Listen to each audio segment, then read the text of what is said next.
Hey everyone, Tyson the Subaru Specialist from Subaru at Prince George here. This is our 2022 Subaru Outback Wilderness in that new Geyser blue.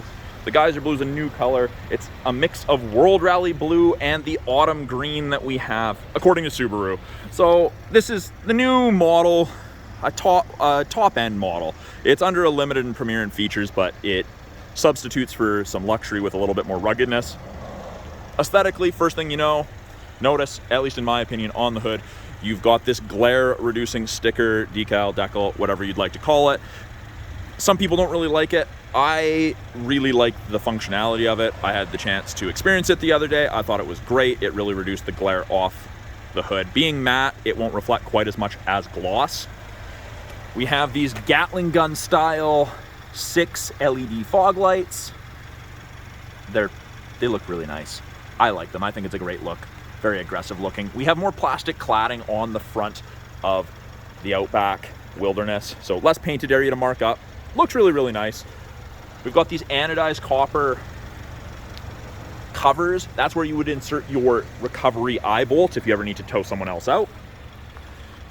You get the exclusive 17-inch wheels on the Wilderness. You can't get these on any other trim level unless you buy an extra set. But yeah, 6-spoke, I really like the look. Wrapped in Yokohama Geolandar ATs. So it's not the most aggressive all-terrain ever, but it's definitely better than a standard mud and snow rated all season. And they are actually winter rated with the 3-peak mountain snowflake. You get more aggressive fenders with the Wilderness. So bulkier. Again, that's an area that would normally get rock chipped on most vehicles if you're going off the beaten path. The plastic around that will protect that.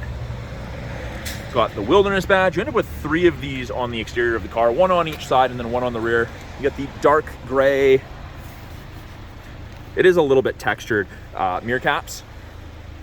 You get the anodized copper Outback badge. Now these aren't really covers, these just indicate where tie downs are, and these are exclusive roof rails on the Wilderness. So Subaru is expecting people to put heavier objects on the roof of the Wilderness, things like rooftop tents. So they have a higher load rating, and they expect that you're gonna have to use different crossbars with it. So those work perfectly with the Thule extended crossbars. They hold a little bit more than the Subaru standard crossbars would. Now, at the back, the rear bumper is that black plastic. So again, less to mark up painted area. You don't have to get a bumper step pad for it, protects it. There's that other Wilderness badge. The badging is grayed / blacked out, and down here in the bumper we have those little circles. Those are the backup sensors. They will actually apply the brakes if it thinks you're going to hit something in reverse between speeds of 1 and 15 kilometers an hour. It's amazing. Great for parking lots, or make sure you don't back into that rock face. Lots of storage room in this Outback. Tall, wide, deep. It just came in, so owner's manuals are still in the back here. We always do security lug nuts to our vehicles. Cargo tray is standard. Underneath here, something else that's exclusive to the Wilderness trims, full-size spare tire on a matching alloy wheel. So you could actually do a 5-tire rotation if you wanted to, which is pretty sweet. Get more life out of your tires. Grocery bag hooks, big, hard, physical tie downs. You get 8 of them, 4 on each side, easier to secure things. And then this privacy cover is actually 2-stage, 3-stage if you include closed, but 1 and then 2. And then we have easy to remove. Now, if you need more storage, longer storage, just pull the handle, the appropriate seat side goes down. We have a handle right here for the passenger side. And actually down here, we have a 12-volt outlet for any charging needs that you may have. Now, one of the other differences versus the standard Outback is the ground clearance. You get an extra 0.8 of an inch of ground clearance, so it does look significantly taller when they're side by side another Outback. In the second row, with the seat fully flat, this is kind of rubberized. So it's not the same material as the cargo tray, but it is rubberized. If you have pets in the back, pet hair is not going to work its way into this, which is quite nice. This is the StarTex all-weather seating upholstery. So it's not leather, it's not cloth, it's non-perforated. It does have this hexagon pattern. It's nice. I like it. I actually find this the most comfortable material to sit in, more comfortable in cloth or leather. It actually has a little bit of give to it, a little bit more cushion. Actually, the outer 2 seats on this Outback Wilderness are heated high and low, 2 USB ports for charging, vents out of the center console, so the second row heats up and cools down more effectively. anodized copper contrast stitching. And all of the Wilderness models come with those high wall floor mats from factory, which is nice. And they are exclusive. They are, I guess, badged floor mats. Wilderness badge, same material, that StarTex, power windows, locks, mirrors, as you'd expect. On the driver and passenger seats up front, Wilderness on the headrests. Power seat, including lumbar, and what I was talking about by badged. The back ones have that kind of molded in texture, and then we have the Subaru Wilderness badge. Steering wheel is heated. Doesn't heat the top, just kind of where you're supposed to keep your hands. And there's a little breakup right here, more anodized copper. You can open the power liftgate, brightness for your gauges. You can turn off the proximity rear tailgate if you're loading something on the back. So I really like the proximity tailgate, very, very handy. But if you're loading something standing at the back of the vehicle and you have your key on you, I can see where it would be a little annoying with it popping open. Now, in the side mirrors, I know it is kind of hard to see through the rain there, but we have blind spot detection. And that's what it looks like on the corresponding side when someone is in your blind spot. So it illuminates orange on the corresponding side. It's not a substitute for shoulder checking, but it is definitely handy. It is a very nice aid. On the left-hand side of the steering wheel, we have our Bluetooth and audio controls. You can make and take calls, control the volume of the calls and the music. We have these arrows, which will switch this top screen. Gives you a bunch of different information depending upon what you want to look at. Right-hand side has our adaptive cruise control. These are the distance setters. That's lane centering. So both of those systems use these 2-color stereo eyesight cameras.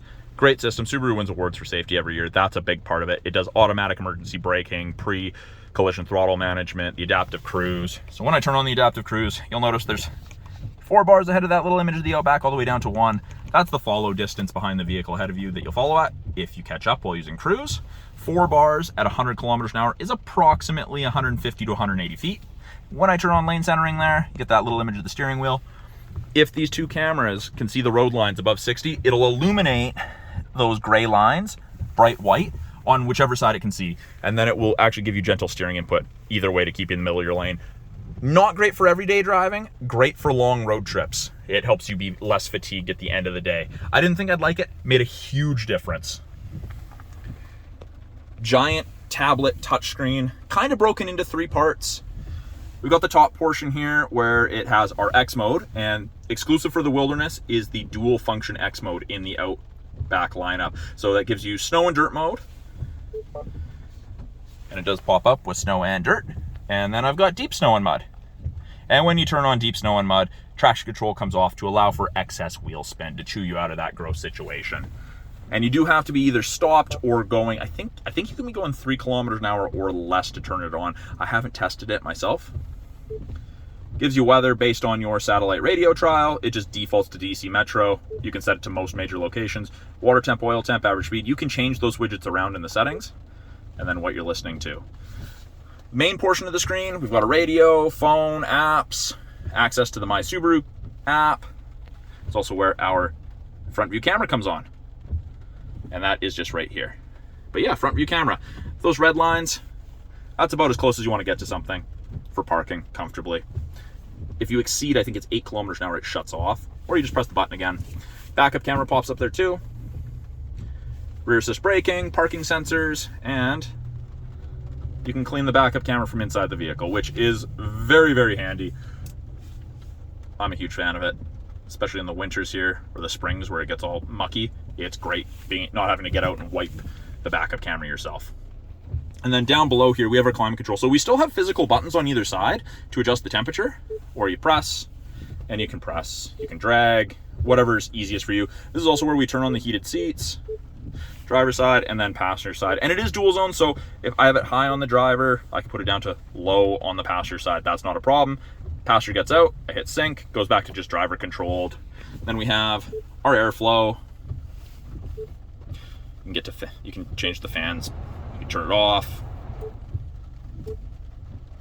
all the way down. It's something to get used to. Lots of people like those physical buttons and tactile dials. It just makes it's something to get used to. After you've had it for a couple weeks, you probably won't even notice. That's what I'm told by my current customers that have upgraded to the Wilderness Outback or even any of the other Outbacks other than the entry-level models. It just took a little bit of adjustment. Down here, parking brake, pull up to turn it on. Foot's off the brake, push down, won't go off. Foot on the brake, goes off. They're assuming because it's an automatic and it's a push down to turn it off, a child or a pet could accidentally knock it, and they want to make sure your foot's on the brake regardless. Wireless charger. White means that it is able to charge, but it's not actively putting out a charge. When you put a device that is being charged, that will turn blue. Down here, 2 USB ports, charging, listening to music, do Apple CarPlay, Android Auto. They are wired connections for that, aux cord for music, and we do have a little light in there as well, illumination light. There's that view button. Cup holders. Now, something that I really like that Subaru's done, they put this little donut. So you get one with each Outback, and it's a drink raiser. So if you have a shorter cup, Tim Hortons coffee, small or medium, this is very deep. It's probably going to go all the way in. It's hard to access. That makes it a little easier. But the reason they made them deep is lots of people have those large mugs, Starbucks travel mugs, something like that, and they're tall and they're kind of awkward. That holds them really, really well. In the armrest, storage. I was just doing a video on Apple CarPlay and Android Auto, so I have my USB in there. You have a 12 volt in there. And then you do also have a second change tray or card tray, whatever you want to call it. Tilt and slide sunroof. I'm not going to open that, obviously, because it's pouring rain. And then the top, the upper portion, on most other vehicles in our lineup, from here up is always lighter.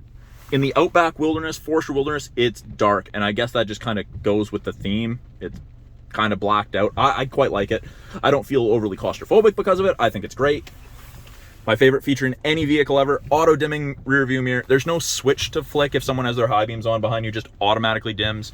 Your side view mirrors are also auto dimming. So if this mirror dims, your side mirrors will dim. So you are not getting blinded by your side mirrors if someone has their high beams on behind you. Also has the HomeLink system. You can hook up to 3 separate garage doors to your mirror. And that's very easy to do. That is all covered in the owner's manuals. Built-in compass. And then up top here, our connected services. We've got our SOS, and we have our roadside assistance / concierge service. So that's a brief overview of the 2022 Subaru Outback Wilderness. I'm Tyson, the Subaru specialist from Subaru Prince George. Talk to you guys soon.